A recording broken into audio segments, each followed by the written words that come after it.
La division des mi-moyens est en vedette à l'UFC par les temps qui courent et ça se poursuit ce samedi à Doha au Qatar en demi-finale. Duel très important à 170 livres. Machado Garry qui affronte l'ancien champion Belal Mohamed en demi-finale donc de cette carte. On a le plaisir de s'entretenir avec The Future, Machado Garry. Merci de prendre le temps. Comment ça va? I'm very good. I'm very excited to be here in Doha, Qatar, and fight week has officially started. So the energy's starting to flow through these veins. It's been a while since we've seen you. You were the talk of the town last spring. You fought in April. You weighed in Montreal in May as well. But we haven't seen you since. So are you surprised it took that long? And how happy are you to be back? I'm so excited to be back. I would have fought twice in between practice and now, but the bigger you get, the more politics this sport has. I wish I could fight every week, but we're here now. We're focused on this fight with Bilal Muhammad, as you said, a former champion, and I'm excited for this opportunity.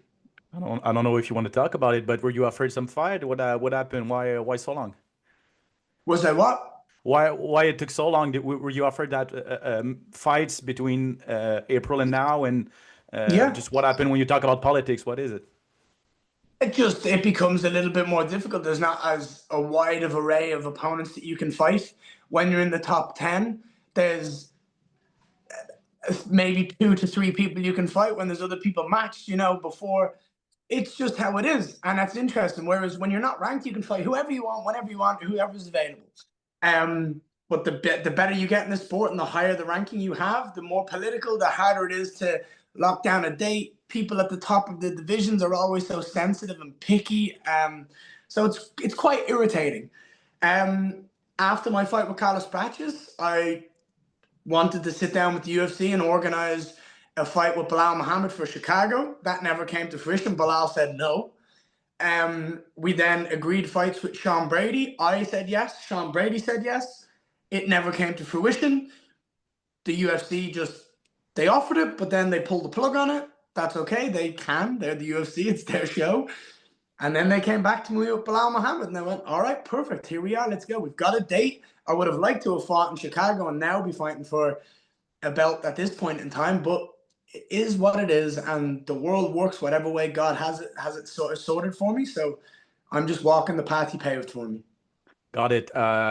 That being said, Bilal, you wanted him in Chicago. Now you're facing him in Qatar. Yes. So better late than never, as we say. But Yeah. what can that bring you? Where does that bring you in the rankings and just title shot wise? It's a big opportunity, right? Yeah, it's a massive opportunity. I mean, you're fighting a former champion and the number one contender in the world, right? I think as of today he's number two. But when I knock him out on Saturday night, I cement myself as next in line for that title. We found out who the champion is last weekend. Islam Makhachev now holds the belt. When I knock out Bilal Muhammad, I am absolutely the obvious title contender. And that's what I'm fighting for this weekend. When I spark Bilal Muhammad and I put him unconscious, there is only one person I'm looking to fight, and his name is Islam Makhachev. We'll talk about other contenders that may disagree, but first of all, They can disagree if they want to disagree, but there is no race. I've beat Praches. Right, here's the way this is, right? The three contenders right now, okay, after this weekend are Praches and Morales, okay? Bilal Muhammad finished Sean Brady, who Morales fought. And Bilal Muhammad absolutely annihilated Leon Edwards, who Praches beat. Not only that, I beat Carlos Praches off the couch on 3 weeks' notice. So there is no argument, my friend. When I knock out Bilal on Saturday night, I am absolutely next in line, and the other boys can throw their toys out the pram if they want. But that's the fact. I'm next, and there's no argument about it. devil's advocate here. What do you think about Shavkat Rakhmonov? He ain't coming back anytime soon. Trust me, that's a fact. Okay. Yeah, so you know more about his injury than I. It's uh, uh, I believe it's what all for is show right now. It's all trying to get clout behind his name again and get the people talking. But I don't think he's coming back anytime soon. perfect. Let's talk about Bilal. So because he's giving a show as well in his interview this week and in the last few days saying that he's gonna knock you out. He doesn't really want to wrestle with you. He want to strike with you and prove that he can outstrike you. So, what do you make of his comments? Is he trying to mess with you? He's lying through his teeth. He's lying to himself. He's lying to himself and he's lying to the fans. He doesn't believe it. He could never do it and he knows it.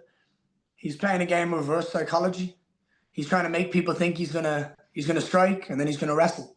He's gonna try grab a hold of a leg as fast as he possibly can, and he's gonna hold on to it for dear life because he knows the second I get away, it's over for him.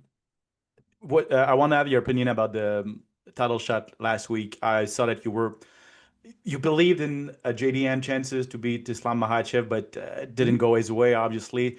But JDM didn't Is look it? like he knew what JDM looked like an amateur. Mm, That was not the same JDM that we seen fight Bilal Muhammad.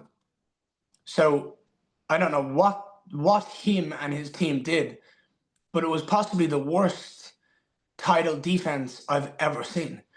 They looked like they hadn't prepared for a takedown.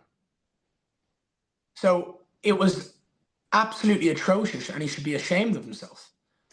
I don't know if you saw comments. I think it was Demetrius Johnson who said maybe he was injured. We will maybe never know, but just his the look on his face, was it discouragement or was it, I don't know, injury? Because he looked. Oh, it was a man who had been broken, Hmm. a man who had been beat where he was supposed to be better, which is on the feet.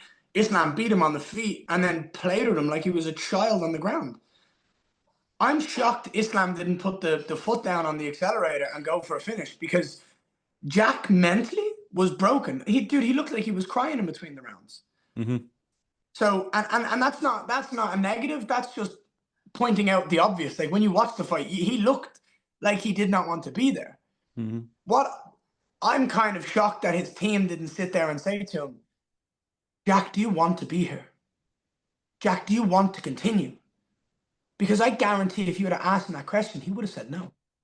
And then what you do is you protect your fighter. Throw the towel in. It's okay. You're not good enough. Know that. So him and his team should be ashamed of themselves for the lack of preparation and the horrendous excuse of a world title defense. But on the flip side of that, Islam Makhachev is absolutely amazingly talented. Right. Quickly, you mentioned him, but I want to have your opinion about Michael Morales. He's a uh, up and comer, obviously younger than. I wouldn't say he's an up and comer. He's definitely there now. Yeah, he is. Yeah, he is now. You're Yeah, right. Could he be a problem at some point? I know you won he the title already is shot a net, but problem. He already is a problem. Do you know what I mean? This was the first win of his that I've put respect on his name for. Beforehand, he's beaten people that had been beaten many times in a row. Gilbert Burns, Neil Magny, other people that nobody know about after that point. But Sean Brady's the legit contender in this division, and he ran through him. I still think he needs to do more. I still think there's a lot that is sloppy about him. However, the kid's done what he's needed to do up until this point, so you got to put respect on his name now, and I'll absolutely give him the respect he deserves now. So he's absolutely up there. He's done what he's needed to do. You know, 2 back-to-back first-round finishes against very, very respectable guys. There's not much better he could do. to be in the top 5, top 10 in this division like you are, and all the people we talked about in this conversation, you have to be special. It's Yep. one of the deepest division in all of the sport. How fun is it? I don't know if it's fun or is it interesting for a fighter to be in, because every fight they make is such a massive importance in the ranking and the Every title fight in race. this division right now is a different puzzle, a different challenge, brings different excitements. And that means title contention and also non-title contention. People trying to move up and people trying to fall down the rankings. All of these things, they all matter. It's the most stacked the welterweight division has ever been, and arguably any division ever has been in the sport. It's a phenomenal time to be in this division and be in this sport. And I'm excited to win this belt and defend it against all of these guys. I love to compete. I love to compete against the best in the world. And we have got the best division, I believe, of all time in UFC history. As a fan, we have a blast watching those fights. I can't wait for this one. It's going to be a huge one this weekend in Doha. Ian, thank you very much for your time. Always very entertaining. Always a pleasure to talk to you. And best of luck this weekend. I appreciate it. Thank you so much. Have a great day. Toujours très intéressant de discuter avec Ian Machado Garry, qui n'a pas la langue dans sa poche, vous l'aurez remarqué, 7 mois depuis sa dernière sortie. On s'attendait à le voir peut-être plus rapidement. Il a battu Carlos Prates au mois d'avril. Prates a eu 2 combats depuis, alors que Machado Garry aurait voulu revenir. Il s'est pesé même pour le combat de championnat qu'il y a eu à Montréal entre Jack Della Maddalena et Belal Mohamed. On n'a pas eu besoin de ses services. Aurait voulu affronter Belal Mohamed à Chicago au mois d'août. C'est la ville natale de Belal Mohamed. Ça ne s'est pas concrétisé. On lui a proposé des combats contre Sean Brady. Il a accepté. Brady également. L'UFC est allé dans une autre direction. Bref, il aurait aimé revenir plus tôt. Mais là, c'est fait. On a une date, on a un adversaire. Belal Mohamed. Grosse opportunité pour lui. Et il est prêt pour ce samedi.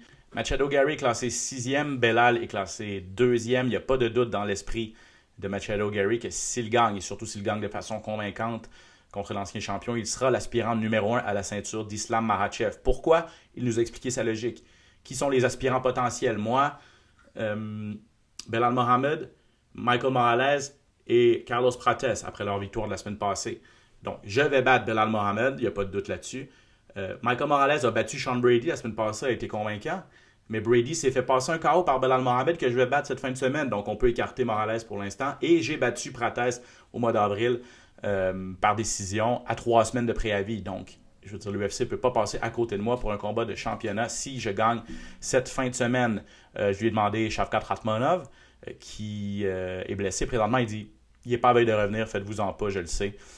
Peut-être qu'il sait des choses que nous, on ne sait pas concernant la gravité de la blessure de Rakhmonov, le Kazakh, mais c'est un autre candidat potentiel. On verra pour lui. Belal Mohamed s'est pas caché. Il a dit, je veux battre Ian Machado Garry à son propre jeu, je vais le battre debout. Je pourrais l'amener au sol, ce serait trop facile. Je veux prouver que je suis un meilleur combattant debout que lui. La réaction de Machado Garry, il se ment à lui-même, il ment également aux amateurs. Il le sait qu'il n'y a aucune chance de me contrer debout, de compétitionner avec moi. Donc, je m'attends à ce qu'il lutte. Je pense qu'il fait de la psychologie inversée. Je m'attends à ce qu'il lutte et je suis prêt à ça cette fin de semaine. Son opinion sur le combat de la semaine passée, combat de championnat entre Jack Della Maddalena et Islam Makhachev. On vous rappelle, Makhachev a remporté la ceinture de façon convaincante. Une clinique de lutte contre Jack Della Maddalena. Il dit, je pense que c'est la pire défense de titre que j'ai vue dans l'histoire de l'UFC carrément. Della Maddalena n'était pas de calibre, très mal préparé, devrait avoir honte de sa performance. Son coin aurait dû lancer la serviette. Makhachev aurait dû être peut-être plus agressif. Je pense qu'il aurait pu passer une soumission en finir avant la fin avec le champion, mais quand même, crédit à Makhachev qui a offert toute une clinique. Il dit, j'ai hâte de mesurer à Islam Makhachev dans quelques temps.